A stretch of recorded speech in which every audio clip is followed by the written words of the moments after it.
Last week Bajaj group నుంచి automobile ఇండస్ట్రీకి ఒక ఇంపార్టెంట్ అప్డేట్, తర్వాత దేశానికి ఎంతో గర్వకారణమైన న్యూస్ అయితే వచ్చింది. బజాజ్ ఫ్రీడమ్ 125 సిఎన్జి బైక్ని వీళ్ళు లాంచ్ చేశారు. ఇది 125 CC 2 litre petrol 2 litre CNG ట్యాంక్తో పనిచేస్తుంది. ఇది వరల్డ్లోనే ఫస్ట్ సిఎన్జి బైక్ అనమాట. దీని యొక్క మైలేజ్ 330 కిలోమీటర్స్ వరకు ఉంటుందని చెప్పి వాళ్ళు చెప్పడం జరిగింది. అండ్ ఇది మార్కెట్లో ఒక ట్రెండ్ అయితే సెట్ చేస్తూ ఉంటుంది.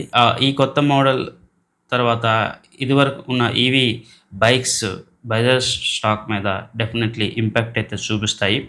కంపెనీని ఒకసారి చెక్ చేసి కంపెనీలో మనం ఇన్వెస్ట్మెంట్ చేయాలి అంటే దాని వాల్యుయేషన్స్ బెటర్గా ఉంటే మన ఇన్వెస్ట్మెంట్ చేసుకుంటే మంచిదని నేను అనుకుంటా. ఎందుకంటే ఇది కంప్లీట్గా మార్కెట్లో ఒక ట్రెండ్ సెట్టింగ్ వెహికల్ కాబోతుంది కాబట్టి.